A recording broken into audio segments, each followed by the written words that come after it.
আরণ্যক বিভূতিভূষণ বন্দ্যোপাধ্যায়। সমস্ত দিন আফিসের হাড় ভাঙা খাটুনির পর গড়ের মাঠে ফোটের কাজ ঘেঁষিয়া বসিয়াছিলাম।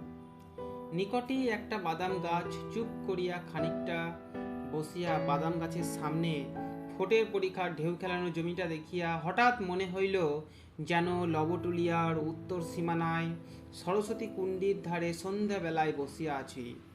পরক্ষণেই পলাশী গেটের পথে মোটর হর্নের আওয়াজে সে ভ্রম ঘুচিল। অনেক দিনের কথা হইলেও কালকার বলিয়া মনে হয়। কলিকাতা শহরের হইচই কর্মকোলাহলের মধ্যে অহরহ ডুবিয়া থাকিয়া এখন যখন লবটুলিয়া মইহার কি আমজাবাদের সে অরণ্য ভূভাগ, সে জ্যোৎস্না, সে তিমিরময়ী স্তব্ধ রাত্রি, ঝুঝু ঝাউবন আর কাশবনের চর, দিগ্বলয়লীন ধূসর শৈলশ্রেণী, গভীর রাত্রে বন্য নীলগায়ে তলে দ্রুত পদধ্বনি, খররৌদ্র মধ্যাহ্নে সরস্বতী কুণ্ডির জলের ধারে পিপাসর্ত বন্য মহিষ, সে অপূর্ব মুক্ত শিলাবিস্তৃত প্রান্তরে রঙিন বনফুলের শোভা, ফুটন্ত রক্তপলাশের ঘন অরণ্যের কথা ভাবি, তখন মনে হয় বুঝি কোনো অবসর দিনের শেষে সন্ধ্যায় ঘুমের ঘোরে এক সৌন্দর্য ভরা জগতের স্বপ্ন দেখিয়াছিলাম। পৃথিবীতে তেমন দেশ যেন কোথাও নাই। শুধু বন্যপ্রান্তর নয়, কত ধরনের মানুষ দেখিয়াছিলাম। কুন্তা, মুসাম্মদ কুন্তার কথা মনে হয় এখনো যেন সুংটিয়া বইহাড়ের বিস্তীর্ণ বন্যকুলের জঙ্গলে সে দরিদ্র মেয়েটি তার ছেলে মেয়েদের সঙ্গে লইয়া বন্যকুল সংগ্রহ করিয়া তাহার দৈনন্দিন সংসার যাত্রার ব্যবস্থায় ব্যস্ত। নয়তো জ্যোৎস্না ভরা গভীর শীতের রাত্রে সে আমার পাতের ভাত লইবার আশায় আমজাবাদ কাছারির প্রাঙ্গণের এক কোণে ইঁদারাটার কাছে দাঁড়াইয়া আছে। মনে হয় ধাতুরিয়ার কথা, নাটোয়া বালক ধাতুরিয়া। দক্ষিণ দেশে ধরমপুর পরগনার ফসল মারা যাওয়াতে ধাতুরিয়া নাচিয়া গাহিয়া পেটের ভাত জুটাইতে আসিয়াছিল লবটুলিয়া অঞ্চলের জনবিরল বন্য গ্রামগুলিতে।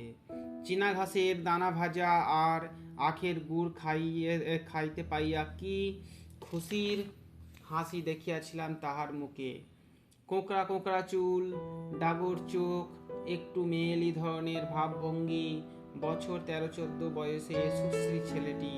সংসারে বাপ নাই, মা নাই, কেহ কোথাও নাই। তাই সে অল্প বয়সেই তাহাকে নিজের চেষ্টা নিজেকেই দেখিতে হয়। সংসারের স্রোতে কোথায় ভাসিয়া গেল আবার।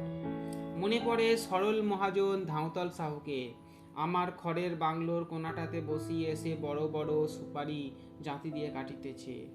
গভীর জঙ্গলের মধ্যে ছোট কুড়ে ঘরের ধারে বসিয়া দরিদ্র ব্রাহ্মণ রাজু পাড়ে 3টি মহিষ চড়াইতেছে এবং আপন মনে গাইতেছে, দয়া হইজি।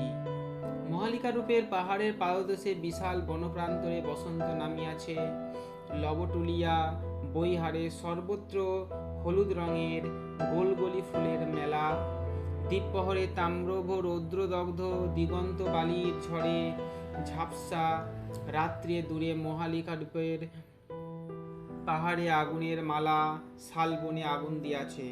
কত অতি দরিদ্র বালক বালিকা নরনারী, কত দুর্দান্ত প্রকৃতির মহাজন, গায়ক, কাঠুরে, ভিখারির বিচিত্র জীবনযাত্রার সঙ্গে পরিচয় হইয়াছিল।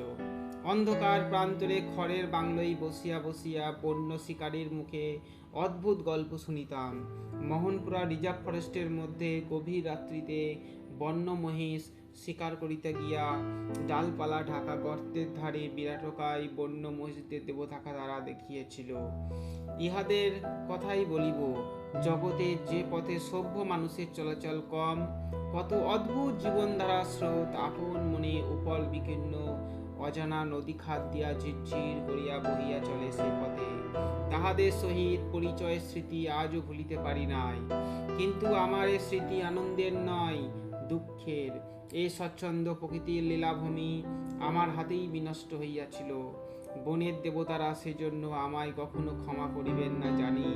নিজের অপরাধের কথা নিজের মুখে বলিলে অপরাধের ভার শুনিয়াছি লঘু হইয়া যায়। তাই এই কাহিনীর অবতারণা।